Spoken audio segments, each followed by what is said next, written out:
have Augusta, our sunny big woman. God, I love me some big woman. I love the category that Zani, Cantarella, and her fall into, and I am absolutely whipped. Kinda sad I'm not pulling due to Galbrenna and Stay-Yen, but I'll definitely get her on a rerun.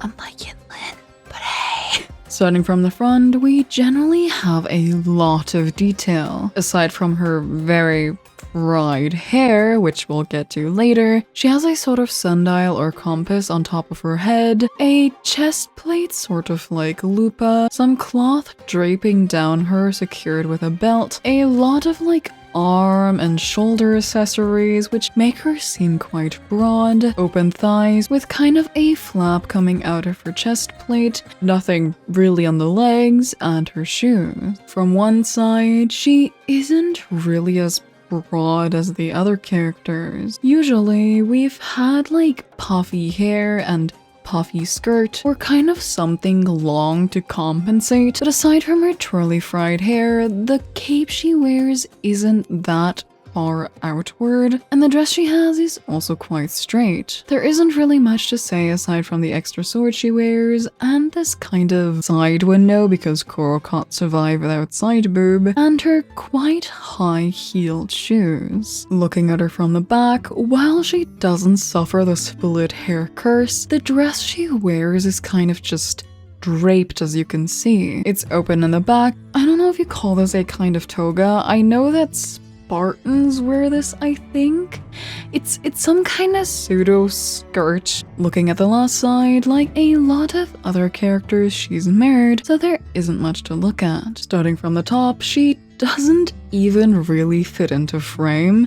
I would zoom out, but like the sundial literally just goes off screen, so we'll ignore that for now. While we did have big women in 2.x, including Zani and Cantarella, Augusta's face shape is quite unique to me. Not only is her face squished to the bottom half of the sculpt to kind of showcase more of the face while also wearing this big sundial and having a lot of bang, but her eyes are also very sharp and very detailed when it comes to eyelashes. I think she has the longest one so far, which is probably meant to represent the sun, much like her eyes. Not only that, but she wears excellent makeup, having quite heavy eyeshadow and baked-in highlights. Like I said, her eyes are also quite pretty, having the sides flare out kind of like sun rays, though being red, white, and purplish pink. Aside from that, she also has some color on her lips and eyebrows matching her hair color. I'd also like to note that her earrings are quite unique, as Wuwa tends to just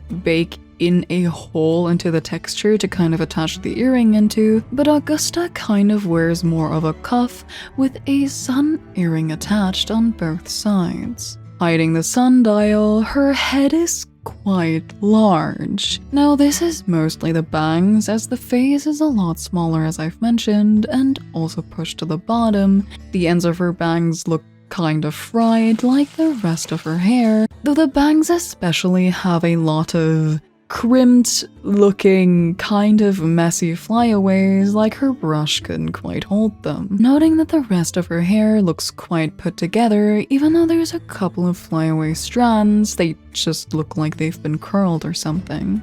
Augusta's bangs go from an orange to a kind of white gradient, while the back of her hair goes from orange into a lighter yellow, which is probably why the community thought she was fusion at first, but I honestly like that Kuro doesn't bind their colors to elements, like making red and orange designs fusion. Aside from the light yellow tips, the inside of her hair is also a darker shade of yellow and has a reverse gradient to the top, going from the darker shade into a red color. As you can tell with the sundial on top, it looks a little bit more balanced. Aside from that, I'm pretty sure this is just to be the Effer's crown. Moving further down, Augusta is quite open. While she also has the covered neck, much like most of the other characters, which is also notably quite long, the rest of her chest, ignoring some of the accessories, is quite open. As you might have noticed along with her earrings, her eyes, and a lot of other details, the fabric she wears also features suns. Not only that, but also necklaces like these feature the sun. The fabric on her neck goes over her shoulders and holds more of a gold armor piece with little flyaway armor pieces attached to it. Like usual, I'm not quite sure what this is supposed to protect, but as I will show later, she gets rid of this anyway. Other than that, this is kind of held down by this clear stripe, and kind of shoved underneath this is the fabric she wears on top. Starting from the shoulder pads, as I've mentioned, the fabric she drapes around herself is stuffed underneath this, or is kind of held down by it. The fabric itself is draped to look like a sleeve, but you can tell there's gaps at the top and gaps at the bottom as it isn't quite sewn together. The drape itself also has a lot of golden details, like the lining. I also like the amount of detail this has. Every piece of Augusta, as we'll get to later, has very distinct patterns all over. Moving further down, she wears an arm brace. Now this also has multiple layers, starting with a kind of brown leather layer, which looks quite beat up, a metal layer strapped on top of it, which is supposed to be the guard, along with another sun symbol and a little star inside it. As you can tell again, this metal part has a very distinct texture, being quite grainy and a little bit beat up. Moving further down, Augusta doesn't really wear gloves and has absolutely beautiful hands. We don't usually see clear hands this much, as she does wear one thumb ring, but on the rest of her fingers she doesn't wear anything at all. I really love the detail and shading Kuro does for hands, as they sometimes look way too real. The thumb ring is nothing special, just being black with golden details, and much like other characters, she has gradient nails. Moving further down, we have more of the drape and the chest plate. The drape itself, like I mentioned, has a beautiful pattern all over, but also features golden leaves going down onto this belt part. The belt part itself also features golden leaves, but on top of it is more like black leather, which in Kuro fashion isn't really connected at all. There's these kind of plates also going from the sides, again not connected, but aside from the frequent sun pattern she has all over, I've noticed that there's subtle stars as well, not only on her arm brace but also in the middle here, and this little chain, which actually just features a black star. Going around and hiding the hair, we have her cape. The cape is a light orange to darker blood orange color, and also features a gorgeous checkered-like pattern with more gold details running along it. The cape itself is connected to the shoulder guards via another button with more writing on it. This might actually be decipherable, as I know someone made an alphabet, but I'm too lazy right now. It might just be the Effer of Septimon. Aside from this, you might have noticed there is another leather strap going across her chest, actually connecting this time to the extra blade she wears. Though oddly enough, the strap is quite thick here and has a lot more buttons and little clasps, but kind of stops or connects here and then goes thinner to connect to the blade. Same on the other side, though this side has a functioning kind of buckle system. I think this is supposed to be where it buckles and just drapes over, I hope for them. The neck fabric and shoulder guards are held down via these kind of transparent straps going all the way around to the back and being connected here as well. Looking a bit more at the drape, it kind of loops around here, and the belt has a lot more golden details hanging down from it, having more star adjacent things in air quotes, though they might just look like squares. I think they're kind of supposed to fit into the star motif she has sometimes, along with a much bigger sun symbol. Aside from that, the drape doesn't really have anything notable, though the leaves end here and more kind of cybernetic pattern goes down here. Maybe also notable is that this pattern stops here and another starts here, kind of hinting that this doesn't actually loop around, it just kind of looks like that, and just continues down here, while this drape is actually coming from the belt. As I've mentioned before, she wears another dagger on her hip. This also unfortunately isn't much of anything special, as there is no blade inside. So she can't really actually use this unless they have a different model. Featured on it is more sun symbols, along with a tag she seemingly forgot to take off. Or she's planning to return it later, though it's quite beat up already. Looking at the front, there's more drape coming out of the armor, featuring more leather straps coming down from this, with a lot of little emblems. Some feature a woman, which might be Augusta, though it also kind of looks like Medusa to me for some reason. Some feature the griffith she has, and others just feature circles.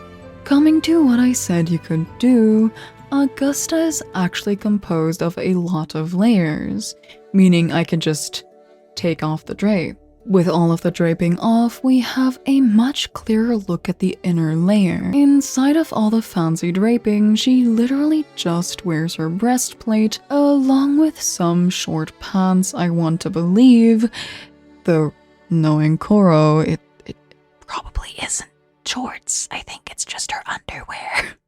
But don't tell YouTube. The breastplate itself is quite pretty, being modeled after her body. It has a lot of lines carved into it, as well as having a kind of vine pattern going down it. It also features her belly button, along with being quite beat up. Everything is strapped to her quite tightly, as you can see by the skin pudging over. The breastplate is secured to the back with literally just the black straps, though they seem so secure and also very dent-making that I think this will stay. Also, I just want to feature these straps are very tight as well, and the breastplate is actually 3D, having more chest pudging out of it. I know some of you freaks will enjoy this. Also very well visible now is her collarbones. They are also quite detailed, though I think they've gotten a bit better at them.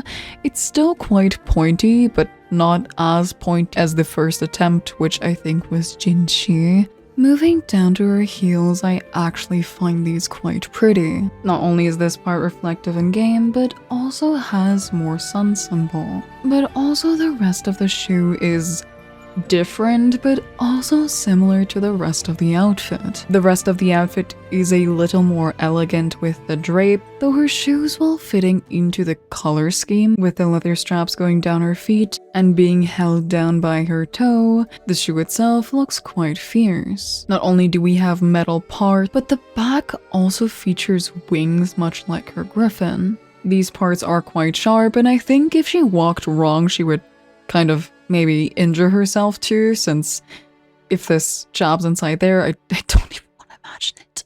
Aside from that, the underside of the heel is orange and has grippable surface while also having more writing inside, which I believe is just her affiliation. Are her feet separable? For science. Purely for science, we shall figure out if her feet are modeled.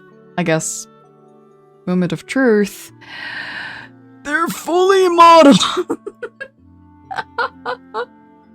So not only are her feet stuck in this position, due to how high her heels are, they're fully modeled. So I'm not surprised if we get another Yinlin-like ad where she steps out of the shoe.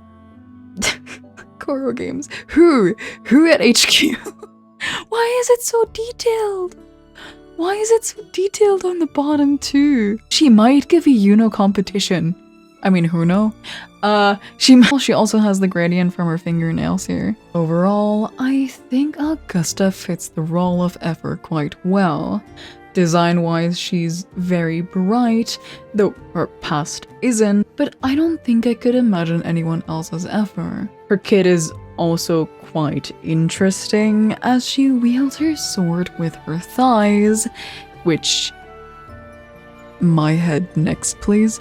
I'm really sad I'm not going to pull her, but Calbrenna is just too pretty. I also love all of the little details Augusta has with the different fabrics Kuro played around with. Anyways, that was it for Augusta's dissection. I hope you enjoyed and have a nice day. Bye bye.